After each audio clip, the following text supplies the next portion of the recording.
Hello. आज हम लोग पढ़ेंगे reasoning ability and problem solving के टॉपिक एनालॉजी से रिलेटेड कुछ प्रॉब्लम्स को। इसके पहले लेक्चर पे हम लोग ने देखा था कि एनालॉजी क्या होती है और उस पे किस तरह के क्वेश्चंस एग्जाम्स में पूछते हैं, कितने टाइप्स के क्वेश्चन पूछते हैं। अब उन्हीं टाइप्स के बेसिस पे कुछ प्रॉब्लम्स को हम लोग सॉल्व करेंगे। So let's solve more examples of analogy. पहला एग्जांपल, जैसे cat is to meow as cow is to. अब यहाँ पे हम लोग को देखना है कि जैसे एक कैट म्याऊ करती है वैसे ही काउ क्या करती है। Cat is to meow as cow is to moo. ठीक है, तो इसका आंसर हो जाएगा ये, cat is to meow as cow is to moo. अगला question, question number 2, doctor is to patient as teacher is to. अब यहां पे हम लोग को देखना है कि डॉक्टर और पेशेंट के बीच में कैसा रिलेशन होता है, वैसे ही हम लोग को टीचर और किसके बीच में रिलेशन होगा वो देखना होगा। तो किसी हॉस्पिटल में डॉक्टर्स क्या करते हैं, पेशेंट्स का इलाज करते हैं, ठीक है, उनको सही करते हैं। उसी तरीके से एक स्कूल में जो टीचर होते हैं वो स्टूडेंट्स को बेहतर करते हैं, ठीक है, उनको सिखाते हैं चीज़ों को। तो डॉक्टर जो भी काम करता है वो पेशेंट्स के ऊपर करता है, उसी तरीके से टीचर जो भी अपना वर्क करते हैं वो स्टूडेंट के ऊपर करते हैं, ठीक है। तो आंसर हो जाएगा स्टूडेंट। तो doctor is to patient as teacher is to student. Example 3, oar is to row boat as paddle is to. अब और क्या होता है ये जानना पड़ेगा, तब समझ पाएगा रोबोट से क्या मतलब है। रोबोट मतलब रोबोट नहीं, ठीक है, रोबोट नहीं है ये, रोबोट है। बोट मतलब नाव, ठीक है, हम इसकी बात नहीं कर रहे हैं, रोबोट की बात नहीं कर रहे हैं, ठीक है, इस चीज की बात नहीं हो रही, हम बात कर रहे हैं रोबोट। बोट मतलब नाव और रो मतलब उसको चलाना, ठीक है। जैसे नाव को हम लोग चप्पू से चलाते हैं, तो जो चप्पू होता है उसको कहते हैं ओर, या फिर पतवार जिसे कहते हैं। तो चप्पू या पतवार जो होता है उसको हम लोग ओर कहते हैं, और रो बोट का मतलब उनकी सहायता से बोट को चलाना, ठीक है। तो जो ओर है वो यूज होता है टू रो बोट। उसी तरीके से पेडल से हम लोग क्या चलाते हैं, पेडल से क्या हम लोग कार चलाते हैं, नहीं। पेडल से क्या बोट चलाते हैं, नहीं। पेडल से क्या ट्रेन चलाते हैं, नहीं। ऐसा हम लोग नहीं करते। पेडल से हम बाइसिकल चलाते हैं, ठीक है। तो हम लोग ओर का यूज करते हैं बोट को चलाने के लिए, वैसे ही पेडल्स का यूज करते हैं बाइसिकल को चलाने के लिए। तो आंसर जो होगा इसका वो होगा बाइसिकल, ठीक। अगला example 4, hot is to cold as light is to. अब यहां पे ध्यान देने वाली बात है कि लाइट जो है वो सन से हम लोग को मिलती है, लाइट लैंप से मिलती है। लाइट ब्राइट करती है चीजों को, ठीक है, उजाला करती है। बट है क्या, आंसर क्या है, लाइट से तो सबके सब रिलेटेड है ये, बट है क्या आंसर वो पता चलेगा हम लोग को इधर से। और जो यहाँ पे एनालॉजी हम लोग को मिलेगी उसी को हम लोग को यहाँ पे यूज करना होगा, उसी एनालॉजी का यूज करना होगा। तो हॉट इज टू कोल्ड मतलब अपोजिट चीज, कि अगर कोई गर्म है तो हम लोग गर्म का अपोजिट बोलते हैं ठंडा, ठीक है, गर्म का अपोजिट ठंडा। उसी तरीके से लाइट का जो अपोजिट होगा वो हम लोग को यहां पर बताना है।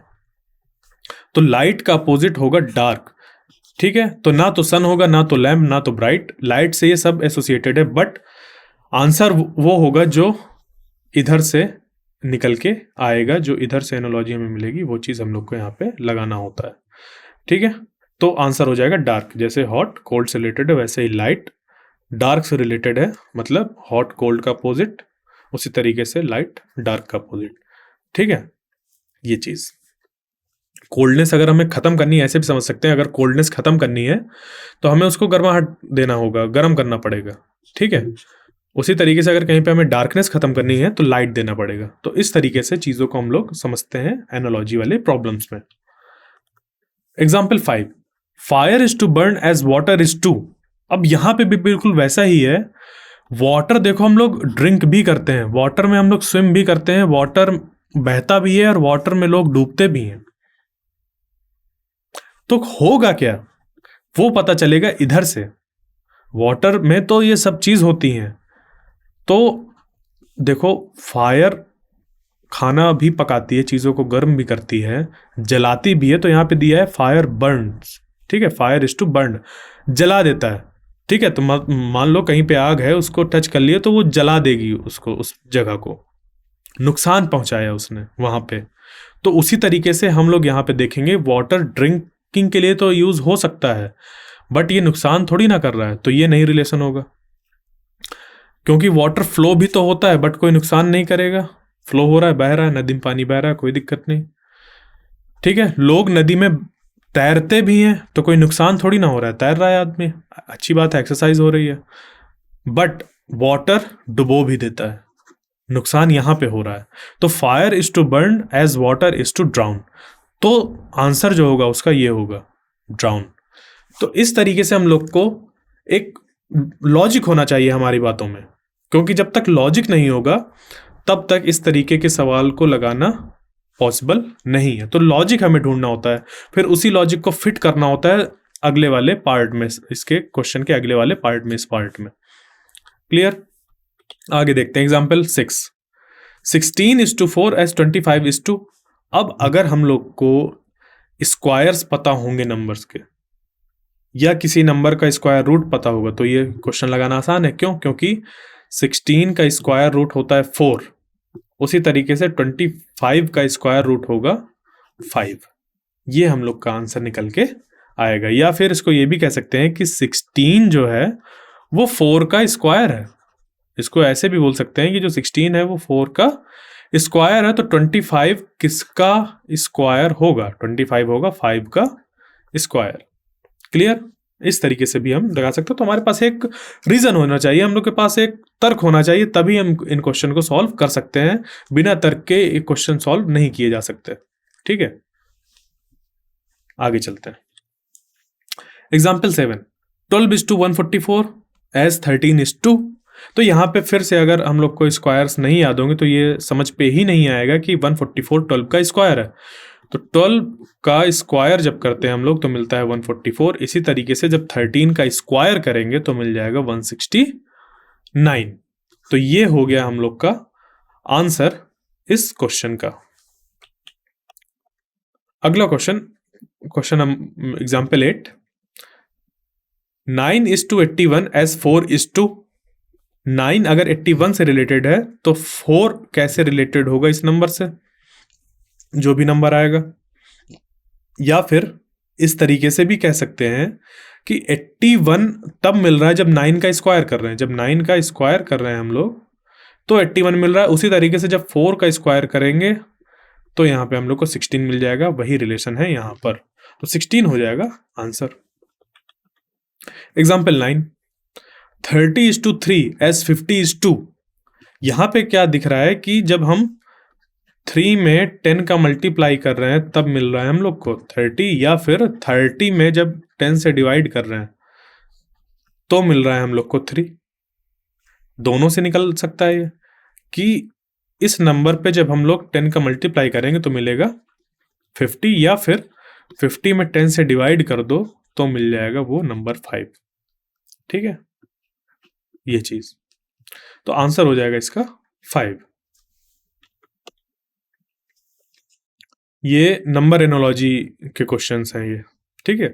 तो ये जैसे ये लिखा है 749, तो स्क्वायर करने में ये फिर से आ रहा है 7 स्क्वायर 49, उसी तरीके से 6 स्क्वायर 36।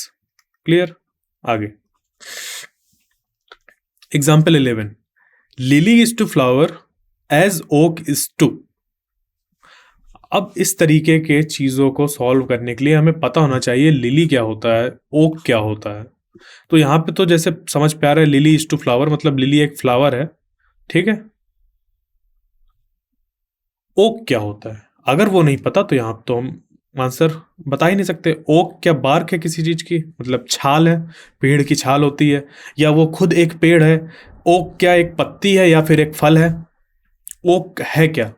तो इसके लिए हम लोग को चीजों को भी पता होना चाहिए कि किस किस तरीके की चीजें एग्जिस्ट करती हैं। तो ओक एक तरह का ट्री होता है, ठीक है। ओक एक तरह का ट्री होता है। तो जैसे लिली एक फ्लावर है वैसे ही ओक एक क्या होगा, ट्री होगा। ठीक है, ओक फ्रूट भी हो सकता था, बट ओक फ्रूट नहीं है। मतलब इस तरीके से हो सकता था कि जैसे यहाँ पे लिली फ्लावर दिया हो तो ओक फ्रूट हम लोग लगा सकते थे, बट ओक फ्रूट नहीं है, ओक एक ट्री है।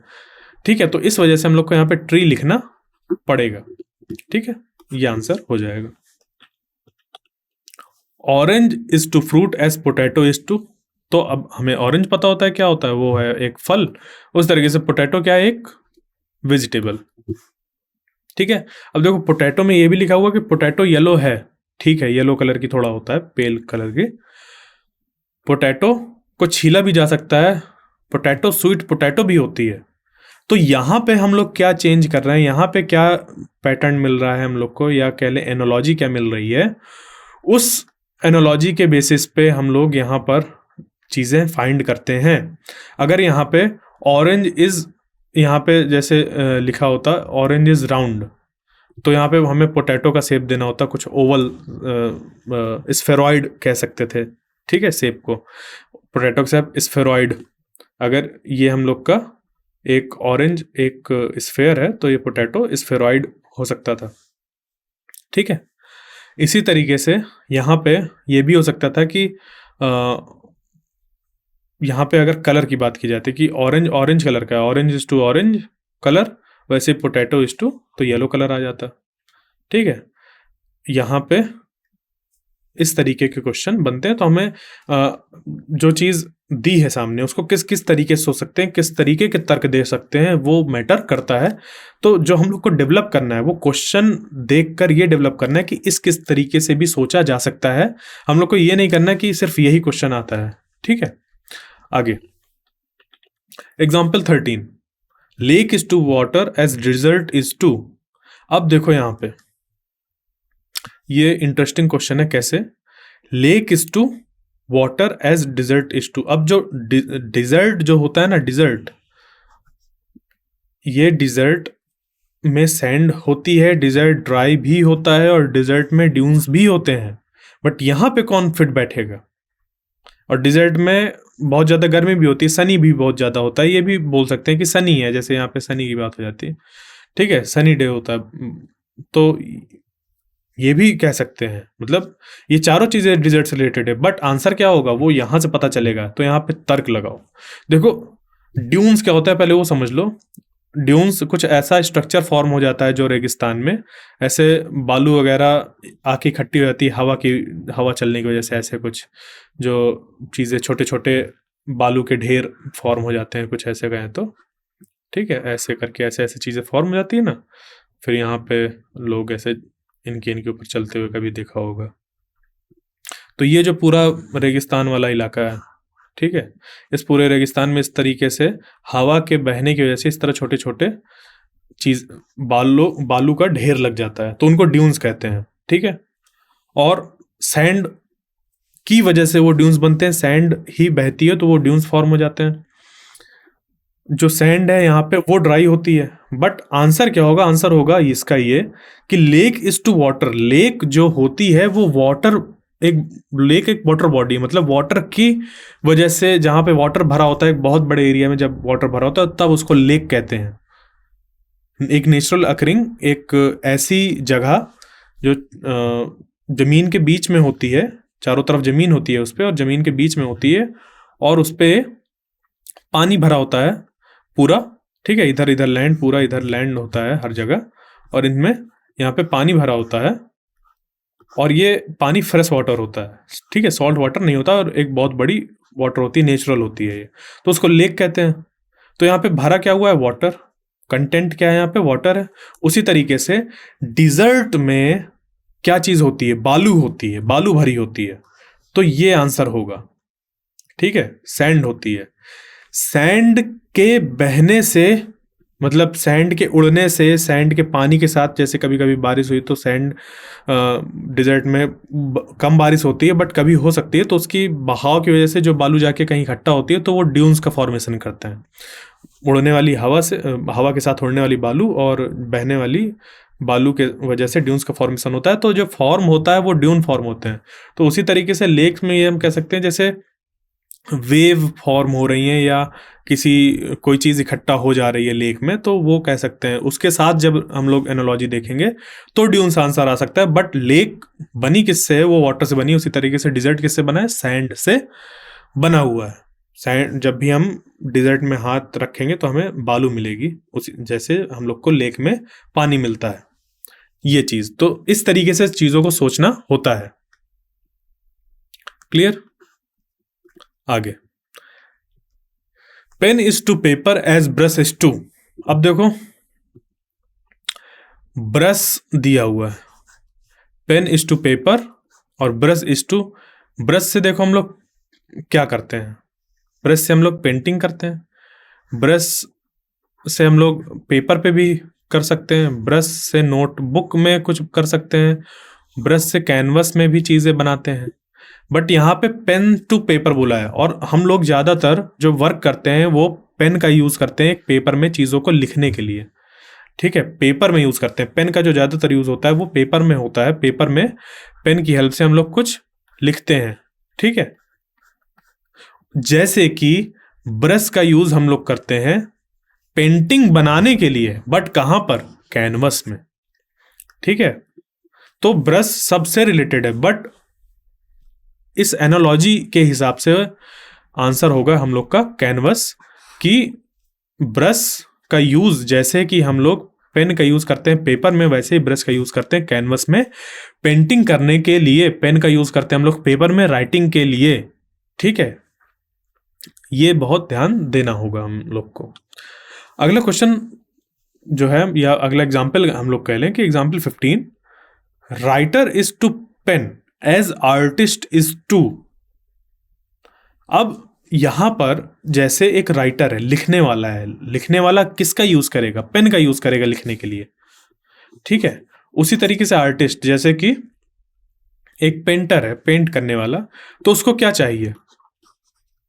उसको चाहिए ब्रश, तभी तो वो पेंटिंग कर पाएगा। ठीक है, देखो आर्टिस्ट का स्टूडियो भी होता है, उसी तरीके से राइटर का एक रूम हो सकता है। ठीक है, राइटिंग रूम जैसे होता है। ठीक है, आर्टिस्ट का एक स्टूडियो होता है, तो राइटर का एक रूम हो सकता है, राइटिंग रूम। ठीक है, या ब्यूरो कह लो, उस तरीके से वो हो सकता है राइटर का। अगर राइटर आर्टिस्ट के पैलेट की बात की जाए, पैलेट जिस पे हम लोग कलर जहां से निकालते हैं, जिससे उसको पैलेट कहते हैं, तो आर्टिस्ट का वो पैलेट हो सकता है कब? जब राइटर का हम लोग को दिया हो इंक पॉट। ठीक है, राइटर के लिए क्या दिया हो? इंक पॉट दिया हो। ठीक है, या रिफिल, पेन रिफिल ऐसा कुछ दिया हो। ठीक है, मतलब जहां पे इंक स्टोर होती हो, इस तरीके से कुछ दिया हो, तो ये आंसर हो सकता है। अगर राइटर का पेन दिया हुआ है यहाँ पे, तो हम लोग को वो पर्टिकुलर डिवाइस की बात करनी है जिसका आर्टिस्ट यूज करेगा चीजों को बनाने के लिए, तो वो हो जाएगी ब्रश। वो हो जाएगी ब्रश, तो आंसर होगा ये। ठीक है, इस तरीके से हम लोग क्वेश्चन को समझते हैं और सॉल्व करते हैं। अगला example, guitar is to strings piano. अब इसके लिए ये जानना जरूरी है कि पियानो बजता कैसे है। गिटार तो सबने देखा होगा, बट पियानो के अंदर क्या होता है वो नहीं पता है। ठीक है, अब जो गिटार है, ठीक है, गिटार में स्ट्रिंग्स होते हैं। गिटार में क्या होते हैं? स्ट्रिंग्स होते हैं, और जब उन स्ट्रिंग्स को हम लोग ऐसे ऐसे टच करते हैं तो उससे आवाज आती है। उसी तरीके से पियानो में कीज होती हैं। ठीक है, पियानो में कीज होती हैं, और उन कीज की हेल्प से अंदर चीजें बनती हैं। एक्चुअली जो पियानो की वर्किंग होती है वो कुछ इस तरीके की होती है कि यहाँ पे अगर एक पियानो ऐसा रखा हुआ है, ठीक है, ऐसा कुछ करके पियानो ऐसा रखा हुआ है, ऐसे करके, ठीक है, ऐसा ऐसा स्टिक दिया ना, मूवीज वगैरह में इसको हम लोग देखे होंगे कई बार कि इस तरीके से ऐसे पियानो रखा है, इस पे ऐसे कीज बनी हुई है। ठीक है, ये उस तरफ का है, और इधर ये खुला वाला रीजन जो यहाँ पे ऐसे खुला रहता है। ठीक है, और यहाँ पे कोई इंसान बैठ के इसको प्ले कर रहा होता है। ठीक है, ये ऐसे स्टैंड ऐसे रहता है। ठीक है, ऐसा कुछ। ठीक है, ऐसा ऐसा पियानो। ठीक। तो ये जो चीज है यहाँ अंदर, ये की को जब ये दबाते हैं यहाँ पे, तो यहाँ पे एक ऐसा हल्की पत्ती लगी होती है एक, और उसमें और इस की से अटैच्ड होता है एक हैमर। ठीक है, उस की से अटैच्ड होता है एक हैमर। वो हैमर इस पत्ती को क्या करता है, स्ट्रक करता है। ठीक है, जैसे ही हम यहाँ पे की दबाते हैं तो वो उसको क्या करता है, स्ट्रक करता है। तो इस पे देखो, इस पियानो हैमर से भी रिलेटेड है। पियानो में स्टिक्स भी होती हैं यहां से इसको कनेक्ट करने के लिए। पियानो में पेडल्स भी होते हैं, नीचे तरफ इस जगह पे पेडल्स होते हैं जिनसे ये सेट करते हैं कि जब किसी की को दबाएंगे तो उससे आवाज़ लगातार निकलती रहेगी, या फिर हम दबाएंगे तो आवाज़ निकलेगी और रुक जाएगी, आवाज़ निकलेगी रुक जाएगी। तो ये चीज़ें सेट करने के लिए पेडल्स होते हैं। और कीज होती हैं वो सरफेस जिसको हम लोग टच करके आवाज़ निकालते हैं। जैसे कि गिटार में स्ट्रिंग्स को टच करते हैं हम लोग, आवाज़ तो निकलती है स्ट्रिंग से, बट टच भी हम लोग किस चीज़ को कर रहे होते हैं, स्ट्रिंग्स को कर रहे होते हैं। उसी तरीके से हम लोग का जो पियानो होता है उसकी हैमर्स को हम लोग टच नहीं करते, उसके स्टिक को टच नहीं करते, उसके पैडल से आवाज़ नहीं निकलती। पैडल सिर्फ आवाज़ कितनी देर तक निकलेगी या किस तरीके की निकलेगी वो सेट करते हैं, बट आवाज़ तब निकलती है जब उसकी की को टच करते हैं। ठीक है, तो इतना चीज़ होता है तब जाके हम आंसर सही निकाल सकते हैं। तो guitar is to strings as piano is to keys. ठीक है, देख रहे हैं ना आप, ये सारी चीजें रिलेटेड हैं पियानो से, बट कौन सा सही है वो पता चलेगा यहाँ से। तो एक सही लॉजिक होना चाहिए, जैसे कि गिटार की स्ट्रिंग्स को हम अपने हाथ से टच करते हैं जब तब आवाज निकलती है, उसी तरीके से पियानो की कीज को जब टच करते हैं तब निकलती है। अंदर की मैकेनिज्म क्या है, अंदर क्या हो रहा है, वो बात की बात है। क्लियर? आगे, mountain is to peak as wave is to. अब माउंटेन्स की पीक होती है, जैसे ये माउंटेन है, माउंटेन की पीक होती है, जो सबसे ऊपर वाला पॉइंट होता है वो क्या होता है, पीक होता है। उसी तरीके से जो वेव होती है, ये जैसे माउंटेन हो गया, हाँ ये लेटेस्ट सपोज ऐसे कुछ, ये माउंटेन ऐसे हैं खूब ढेर सारे, यहाँ से ऐसे दिख रहे हैं, पीक्स बने हुए हैं सब, सबसे टॉप मोस्ट पॉइंट, ठीक है, वो ऐसा पीक कहलाया। उसी तरीके से वेव की अगर बात करें तो वेव में ये वाला जो पॉइंट होता है, इस पोर्शन को, जैसे कि यहाँ पे एक ऐसे लाइन ऐसे कर दें, तो ये वाला जो पॉइंट होता है, इस लाइन के ऊपर जब वेव ऐसे जाती है तो उसको कहते हैं क्रेस्ट। ठीक है, इसको कहते हैं क्रेस्ट। और ये वाला जो पार्ट होता है इसको कहते हैं ट्रफ। ठीक है, इसको कहते हैं ट्रफ, जैसे रफ होता है वैसे ट्रफ। ठीक है, ये चीज, तो ये हो गया क्रस्ट, ये हो गया ट्रफ, जो नीचे वाला पोर्शन होता है ऐसे वैली टाइप का। तो अगर क्वेश्चन ऐसा आ जाए, ठीक है, वैली से रिलेटेड कुछ क्वेश्चन आ जाए, तो ये ट्रफ का एग्जाम वहां पे एनोलॉजी हो सकती है। तो वेव का जो क्रस्ट वाला पार्ट होता है वो माउंटेन के पीक से यहाँ पे मैच उसको किया, तो ये आंसर हो जाएगा ये। क्लियर?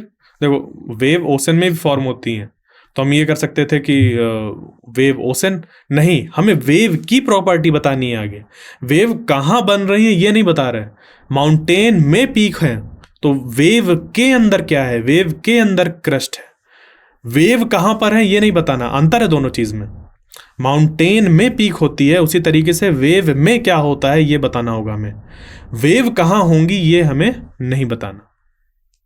एकदम क्लियर? वेव बीच वगैरह में आती हैं, किनारे जो बीचेस होते हैं ओशन के, तो वहां पे वेव्स दिखाई देते हैं, तो वो भी नहीं है।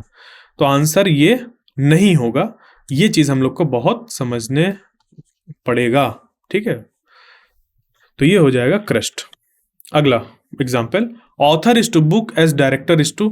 ऑथर कौन होता है? जो बुक लिखता है, बुक को पूरा बनाता है, चीजें उस पर डायरेक्ट करता है उसको, मतलब कि ये बुक में ये होगा, बुक में उस पर इमेजेस होंगी, बुक में किस तरीके का मटेरियल जाएगा, बुक में कहाँ पे कौन सी इक्वेशंस जाएंगी, ये सब ऑथर डिसाइड करता है। उसी तरीके से जो डायरेक्टर होता है वो मूवी के अंदर डिसाइड करता है कि कहाँ पे स्टोरी चलेगी, कहाँ पे किस तरीके की एक्टिंग होगी, कहाँ पे म्यूजिक पड़ेगा, कहाँ पे फाइटिंग होगी, ये सब डायरेक्टर डिसाइड करता है। तो वो होता है मूवी के अंदर। डायरेक्टर कैमरे से भी रिलेटेड है कि डायरेक्टर कैमरा बताता है कि कहाँ पे सेट करना है, क्या करना है, बट वो नहीं है यहाँ पे अभी। ठीक है, इस तरीके से हम लोग को चीजें देखनी होती है। Example 19, mouth is to speech, जैसे मैं अभी बोल रहा हूं, मेरा अगर मुंह नहीं होता तो मैं बोल नहीं पाता। ठीक है, उस तरीके से ईयर अगर नहीं होते तो मैं सुन नहीं पाता। या फिर माउथ इज टू स्पीच, मैं मेरे पास मुंह है तो मैं बोल रहा हूं, उसी तरीके से अगर मेरे पास कान है तो मैं सुन रहा हूं। ठीक है, ये चीज। Clock is to time as thermometer is to, clock को जब हम देखते हैं तो हमें क्या दिखता है, समय, कि 12 बज रहा है, 1 बज रहा है, 2 3 4 क्या बज रहा है। उसी तरीके से जब हम थर्मोमीटर में देखते हैं तो कौन सी क्वांटिटी को हम लोग देखते हैं, टेम्परेचर देखते हैं। ठीक है, थर्मोमीटर से हम लोग वेदर नहीं देखते, थर्मोमीटर से हम लोग विंड नहीं देखते, थर्मोमीटर से स्काई नहीं देखते, थर्मोमीटर से टेम्परेचर जो क्वांटिटी होती है वो देखते हैं। जैसे किसी को बुखार आता है ना, तो कहते हैं कि ये लो, ये थर्मोमीटर अपने मुंह में रखो कुछ 2 मिनट के लिए, और फिर उसमें ऐसे निकाल के देखते हैं डॉक्टर, और उस पर बताते हैं कि इतना आपको टेम्परेचर है, बुखार है या नहीं है, वो उससे पता चलता है। तो क्लॉक जैसे हम लोग देखते हैं टाइम देखने के लिए, वैसे ही थर्मोमीटर हम लोग यूज करते हैं टेम्परेचर को देखने के लिए। Example 21, teacher is to classroom as leader is to, teacher होता है जैसे क्लासरूम में, वैसे ही लीडर कहाँ होता है। टीचर क्या करता है यहाँ पे, ठीक है, टीचर क्या करता है यहाँ पे, टीचर क्लासरूम में आकर गाइड करता है, जितने भी बाकी स्टूडेंट्स होते हैं उनको क्या करता है, गाइड करता है। उसी तरीके से जो लीडर होता है वो टीम को गाइड करता है। ठीक है, जैसे एक क्लासरूम है और उस क्लासरूम के अंदर स्टूडेंट्स हैं, उन स्टूडेंट्स को टीचर आकर क्या करता है, गाइड करता है।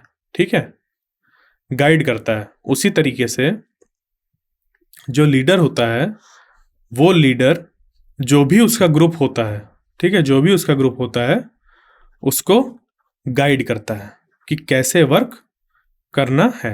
ठीक है, समझ गए ये चीज। तो टीचर और लीडर क्या करते हैं, टीचर क्लासरूम को और लीडर अपनी टीम को, अपने टीम से वर्क कराता है, ये चीज। एग्जाम्पल 22, ठीक है,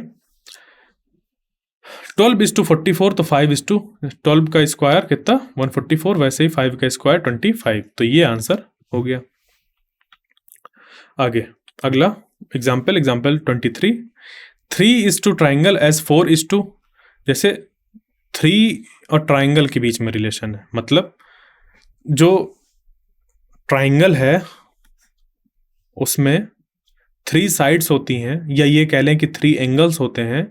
उसी तरीके से जो स्क्वायर होता है, स्क्वायर में 4 एंगल्स होते हैं या फिर 4 साइड्स होती हैं। ट्राइंगल में 3 एंगल होते हैं या फिर स्क्वायर में वैसे ही हम लोग की 4 साइड्स होती हैं, तो इसका आंसर हो जाएगा स्क्वायर। क्लियर ये चीज। अब यहाँ पे सर्कल, लाइन और डायमंड ये नहीं होगा, क्यों, क्योंकि सर्कल में तो कोई 4 चीज होती ही नहीं है। ठीक है, सर्कल में सेंटर होता है, सरकमफ्रेंस होता है, डायमीटर होता है, कॉर्ड होता है, रेडियस होता है, बट कोई ऐसी चीज नहीं होती जो 4 हो। ठीक है, स्क्वायर में है जिसपे 4 हो सकती हैं चीजें। ठीक है, जैसे ट्राइंगल में 3 चीजें होती हैं, 3 साइड या 3 एंगल, वैसे ही स्क्वायर में 4 साइड या 4 angle. Example 24, wind is to blow as water is to, wind क्या होती है हम लोग की, ऐसे मतलब विंड को हम ऐसे फ्लो कर सकते हैं। ठीक है, ऐसे फूंक सकते हैं हम लोग, एयर इज टू ब्लो जैसे, as water is to pour, water हम ऐसे डाल सकते हैं कहीं पे। ठीक है, ये चीज। एग्जाम्पल 25, इसमें दिया है tennis is to racket as soccer is to. अब टेनिस और रैकेट, इनका क्या रिलेशन है, हम टेनिस तभी खेल पाएंगे जब हम लोग के पास क्या होगा, रैकेट होगा। रैकेट क्या होता है, जिसपे हम लोग ऐसे ऐसा कुछ बना होता है, ऐसे करके पकड़ने वाला। ठीक है, ऐसे करके ऐसा, ठीक है, ऐसा ऐसा ऐसा होता है। ठीक है, ऐसा करके ये चीज यहाँ पे ऐसे ऐसे बना होता है। ठीक, ये चीज, तो ये रैकेट होता है, इस पे हम लोग बॉल मारते हैं और वो हम लोग की टेनिस स्पोर्ट्स बन जाता है। उसी तरीके से जो सॉकर होता है उस पे हम लोग को बॉल चाहिए होती है, ठीक है। फुटबॉल मतलब सॉकर एक ऐसा गेम है, फुटबॉल को ही सॉकर कहते हैं डिफरेंट डिफरेंट रीजन में। जैसे वर्ड के किसी पार्ट में हम लोग सॉकर कहते हैं, किसी पार्ट में फुटबॉल कहते हैं, ठीक है। तो ये इसका रिलेशन हो गया, जैसे टेनिस रैकेट से खेला जाता है वैसे ही सॉकर बॉल से या फुटबॉल से खेला जाता है। तो हम लोग ने आज 25 एग्जाम्पल्स पढ़े जो कि बेस्ड है एनोलॉजी के ऊपर, और एनोलॉजी में कितने टाइप्स के प्रॉब्लम होते हैं उनके बेसिस पे। ये 25 एग्जाम्पल्स हम लोग ने आज पढ़े। इसके अगले पार्ट में हम लोग और एग्जाम्पल्स को देखेंगे और प्रॉब्लम्स को देखेंगे कि किस किस तरीके के और प्रॉब्लम्स आते हैं, और उसके आगे फिर हम लोग PYQs को पढ़ेंगे। Thank you.